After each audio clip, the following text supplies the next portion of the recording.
Bonjour, je suis Diana Borcescu, CEO et cofondatrice d'Immersive Technologies. J'ai un parcours qui n'était pas du tout destiné à devenir un parcours entrepreneurial de base. Donc j'ai réalisé mes études à l'Académie royale des beaux-arts à Bruxelles, en art dans l'espace public, option audiovisuelle, et ensuite à l'école de recherche graphique, toujours à Bruxelles, en art numérique. Donc j'ai plutôt un parcours de conception, une formation de conception audiovisuelle et numérique. Je vois dans ton parcours que tu es passionné pour le monde technologique. D'où ça vient, cette passion? En effet, je suis passionnée par le monde technologique. Je trouve que c'est un monde qui prend de plus en plus d'ampleur et qui apporte aussi énormément de bonnes choses. Donc la technologie est quelque chose qu'on a créé nous-mêmes, donc qui a été créé par les humains. Donc je pense que c'est l'utilisation qu'on en fait qui compte. Oui, mais est-ce qu'on ne va pas trop vite dans les technologies justement parce qu'on les crée nous-mêmes, elles sont toujours très utiles, mais est-ce que ça ne va pas trop vite, on ne se précipite pas dans la création, dans les nouveautés? Quel est ton avis là-dessus? Par rapport à la précipitation, je pense en effet qu'il y a une accélération des choses, surtout ces 30 dernières années, ou même ces 50 dernières années, ça dépend du point de vue qu'on prend là-dessus. Donc comme je le disais, je pense qu'on va un peu vite en ce moment, c'est un état des lieux, c'est une chose. Par contre, aller trop loin, comme je le disais, ça dépend de l'utilisation qu'on en fait. Il ne faut pas oublier que les technologies ont été créées par l'être humain et que la technologie, si on la prend comme une définition, ça peut être rien que la maîtrise du feu, la maîtrise de l'utilisation. Donc finalement, les technologies sont présentes depuis très longtemps dans notre vie et dans notre humanité, en quelque sorte. Et oui, ça peut faire peur. Ça peut faire peur de voir une accélération dans la création et le développement de ces technologies. Je pense ce qui fait peur surtout, c'est qu'on est dans un entre-deux. On n'est pas encore dans un monde très rempli, plein de technologies, et en même temps, on vit avec ces technologies-là. Mais on va y arriver doucement. Je suis confiante. Alors, il y a le patron de Google Belgique, Thierry Geerts, qui disait que les technologies nous rendaient plus humaines. Est-ce que tu es du même avis ou est-ce que tu as un avis totalement différent? Comme je le disais, la technologie est présente depuis des milliers d'années. Il y a diverses sortes de technologies, mais on a toujours grandi avec ces technologies-là, avec une maîtrise de diverses technologies. Par rapport au fait que ça nous rende plus humains, je pense que ce ne serait pas ça la question à se poser, mais plutôt est-ce que l'humanité n'est pas faite de technologie justement?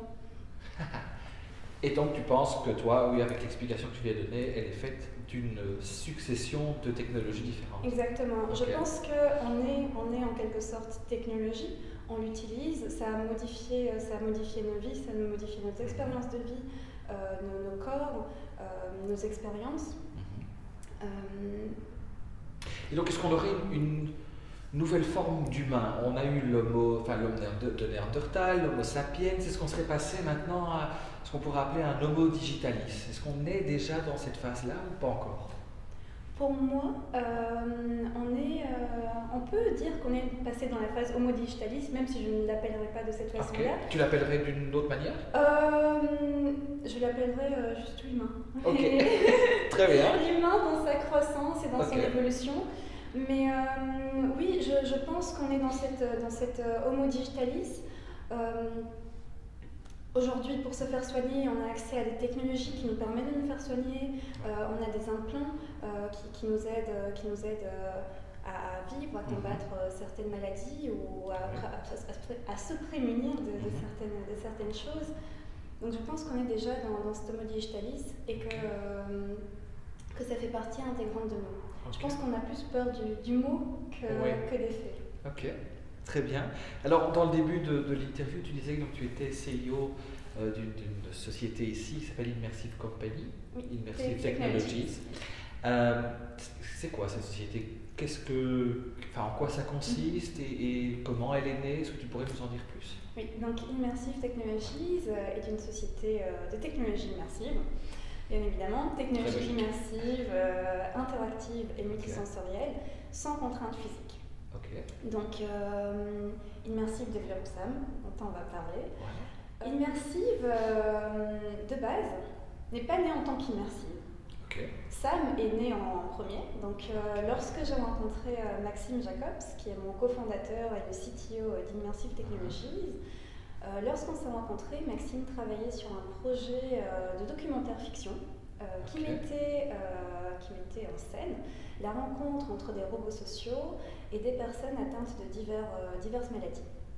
Donc on avait des personnes qui souffraient d'Alzheimer à un stade très lointain, des personnes qui souffraient des troubles de l'autisme aussi, qui étaient institutionnalisés, ou des enfants en oncologie. Beaucoup de divers troubles. Ce qu'on a remarqué dans les rushs de ce documentaire, c'est que la technologie, en tout cas, pouvait avoir un effet très bénéfique sur le bien-être de ces personnes-là et sur leur quotidien. Mais par contre, les technologies qui étaient utilisées, comme les robots, comme les casques, étaient malheureusement pas spécifiquement utilisées en institution médicale, de par leur complexité d'utilisation. Donc elles demandaient beaucoup de temps et beaucoup d'implication de la part des équipes soignantes qui n'ont pas ce temps-là, malheureusement. Et en plus de ça, elles n'étaient pas spécifiquement adaptées à cet usage. Mais, donc elles n'étaient pas, quand je dis adaptées, je dis elles n'étaient pas finalisées en quelque sorte. Ce qui faisait qu'elles avaient un effet wow, donc un effet de rebond qui retombait. Et c'est dommage, parce que ça pouvait apporter des choses. Et dans ce documentaire-là, qui n'avait pas pour but de montrer la réalité, mais plutôt de montrer qu'est-ce que serait la technologie humanoïde d'ici 20-30 ans, on voyait vraiment les effets positifs et bénéfiques que ça avait sur ces personnes. Alors on s'est dit, étant donné que ces technologies ne sont pas utilisées, c'est très dommage, mais par contre, elles ont un effet très avantageux et bénéfique. Comment faire pour offrir une technologie qui permet de réduire peut-être la charge médicamenteuse, tout en augmentant le bien-être de ces personnes-là, en diminuant l'anxiété, la dépression, et pas que de ces personnes-là, aussi de tout le monde, tout simplement. Mais en particulier les personnes qui n'avaient plus l'occasion de pouvoir se divertir comme d'autres, par exemple. Et alors tu as parlé de SAM. Oui. Qui est SAM? Donc SAM, c'est ni un robot, ni un humain. SAM, c'est le système autonome multisensoriel. C'est un système d'immersion que nous développons. C'est notre système d'immersion, donc SAM Thérapie. SAM a pour but donc, de réduire l'anxiété et la dépression des personnes institutionnalisées. D'ailleurs, nous avons effectué une étude de faisabilité là-dessus qui montre les effets bénéfiques de notre système avec un apport de bien-être qui perdure même après les séances dans le système, ce qui est assez encourageant pour continuer le développement. Est-ce qu'on peut aller le voir? Bien sûr. On y va. Donc SAM est une capsule d'immersion à 360 degrés. Comme vous le voyez, je n'ai pas de casque, je n'ai pas de lunettes, je n'ai aucun capteur sur mon corps. Ces environnements sont projetés donc, au mur, comme on peut le voir. Et ils sont calculés en fonction du profil médical de chaque personne pour correspondre au mieux à ses besoins émotionnels. Ce qui veut dire que si on a une personne qui aimerait des environnements de type montagne, on pourrait se retrouver dans un environnement de type montagne, dans lequel on pourra interagir avec le décor. Donc je peux me déplacer, tout simplement, en temps réel. Ce ne sont pas des vidéos ni des images précalculées. On est un peu comme dans un jeu vidéo, dans lequel on peut directement interagir avec les éléments. Je peux également paramétrer chaque environnement en fonction de mes préférences. Donc, je peux avoir le coucher de soleil, si le coucher de soleil me plaît bien, lancer une musique, si on veut. Ça, c'est le coucher de soleil. Ça, c'est le coucher de soleil. Je ne sais pas si on le voit bien avec oui, si. Qui cache un peu. Peut-être que...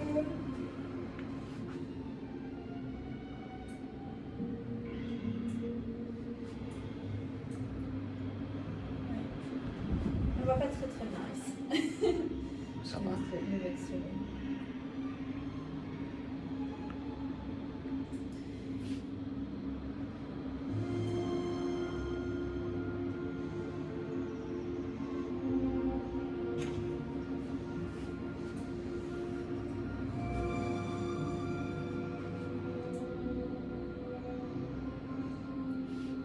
Donc vous le ressentez pas, enfin pour les gens de la vidéo peut-être. Les gens, oui, ne ressentiront pas, mais...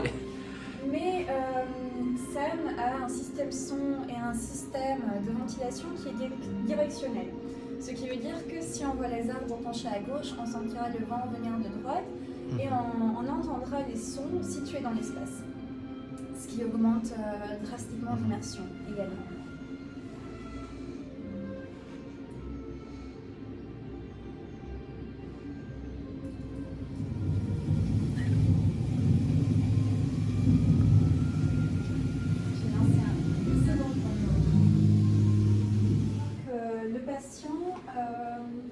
Bénéficie, ou le résident, la résidente bénéficie d'une assise beaucoup plus confortable que celle-ci.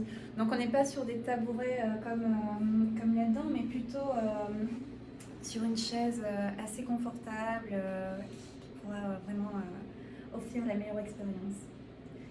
Et un environnement que j'adore, c'est le désert.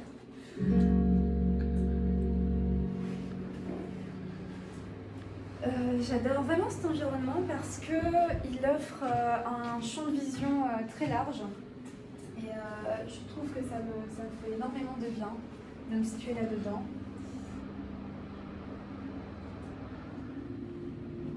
Et surtout, ce qui est intéressant, c'est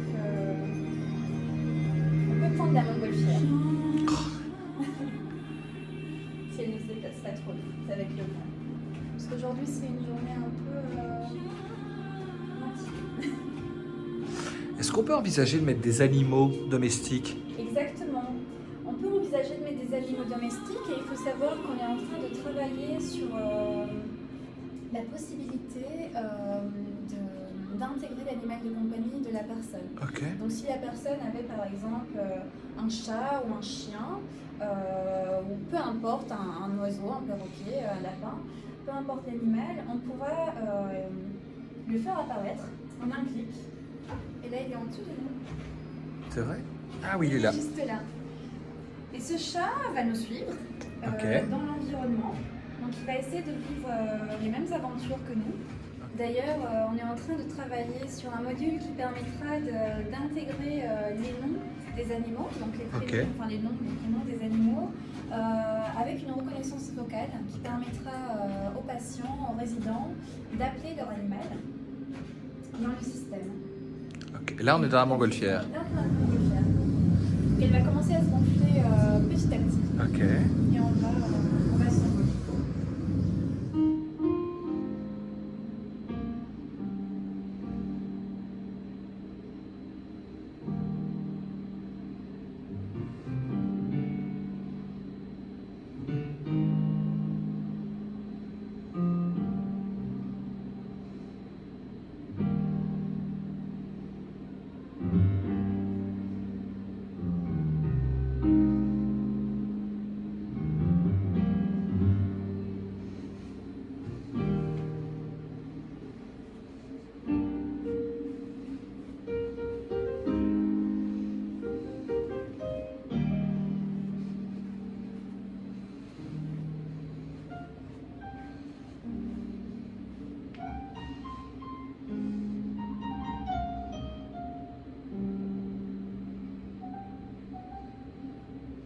Est-ce que Sam est déjà utilisé dans des établissements? On peut l'utiliser dans les hôpitaux, dans les maisons de retraite? Est-ce que c'est déjà le cas à l'heure actuelle? Donc Sam est utilisé en maison de repos et en hôpital. Ouais. Nous avons d'ailleurs des retours qui sont très encourageants pour continuer le développement, donc des retours de patients et de résidents de maisons de repos qui ont envie d'y retourner. Okay. C'est de très bonnes nouvelles pour nous, ainsi que des retours de l'équipe soignante qui apprécie partager ces séances avec les patients, mais qui nous dit que ça lui fait du bien aussi, à elle aussi. Ça pourrait être un peu comme un outil de prévention, en quelque sorte, de bien notre travail aussi. Il y a beaucoup d'applications possibles, en tout cas.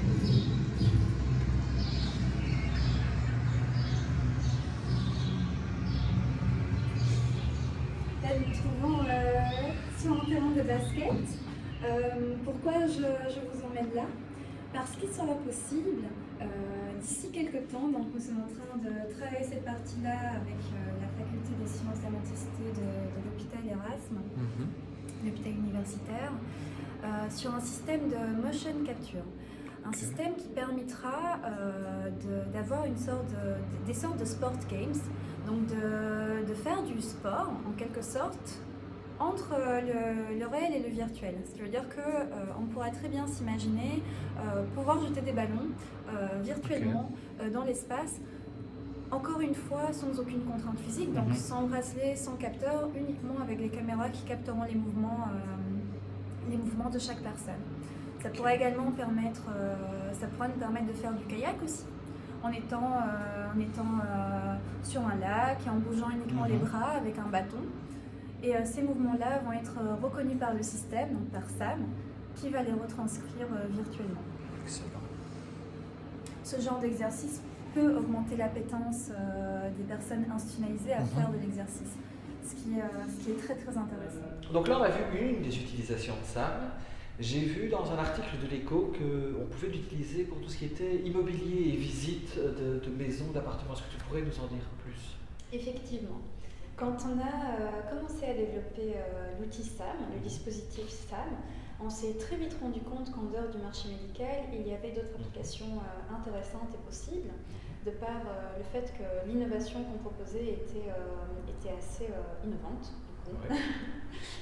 Et on s'est notamment rendu compte qu'on avait beaucoup d'intérêt de demande du milieu immobilier ainsi que du milieu culturel.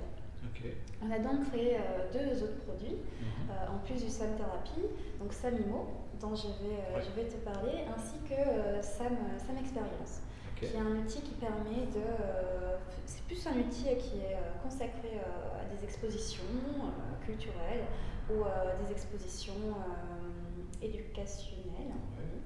C'est un peu comme on voit parfois dans les musées avec tout ce qui est immersif dans les peintures, etc. C'est un peu le même principe? Exactement. C'est une immersion de ce genre-là. On a d'ailleurs travaillé sur l'exposition sur la théorie de l'évolution de Darwin avec le Centre de culture scientifique de l'ULB. Une exposition qui est bientôt finie et qui dure encore à Parenville. Que je recommande vraiment d'ailleurs. Ah bah voilà. À faire. Et on est en train de travailler également sur une deuxième exposition avec ces mêmes collaborateurs, une exposition sur les océans. Super. Et alors l'autre outil créé, c'est SAMIMO pour l'immobilier. Donc SAMIMO est un outil qui permet concrètement de visualiser sa future maison, son futur bien immobilier, sans même qu'il soit construit, donc avant même qu'il soit construit. Ce qui veut dire que les plans des architectes vont être modélisés en 3D. Et pour cela, nous avons des collaborateurs, donc la société Vision, qui s'occupe de cette partie-là. Donc ces plans vont être modélisés en 3 dimensions, ce qui va permettre de les intégrer dans le dispositif SAM, qui reste le même, donc la capsule immersive non contraignante physiquement. Et on pourra visiter son futur bien, donc se promener dans sa future maison, voir le voisinage, la vue qu'on aura.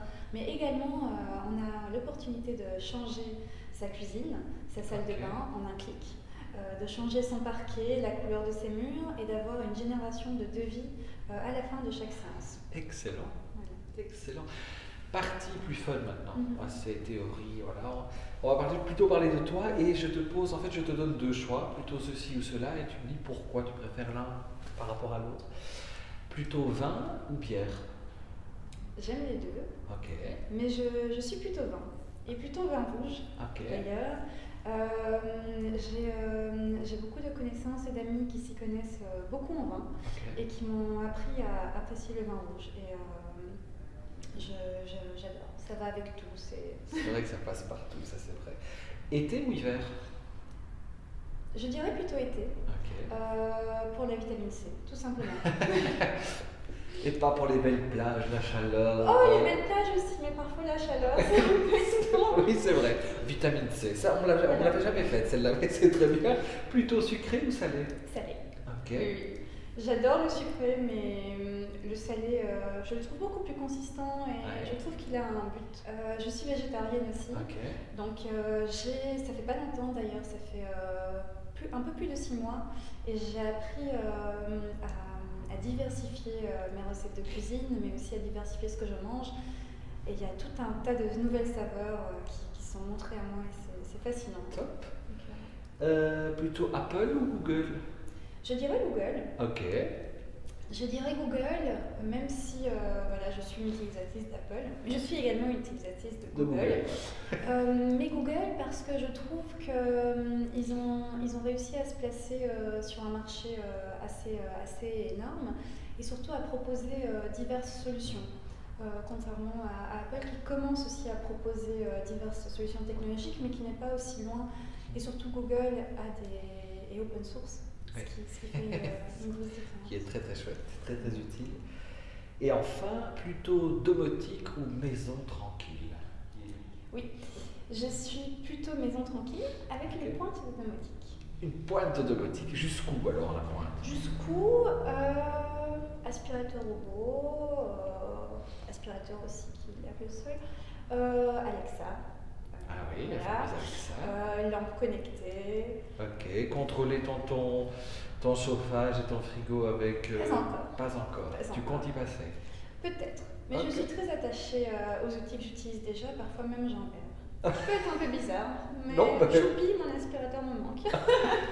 Okay. Eh bien, ce sera le mot de la fin. Alors, Choupi voilà. te manque et je vais te laisser retrouver Choupi. Merci Diana. Merci Gauthier.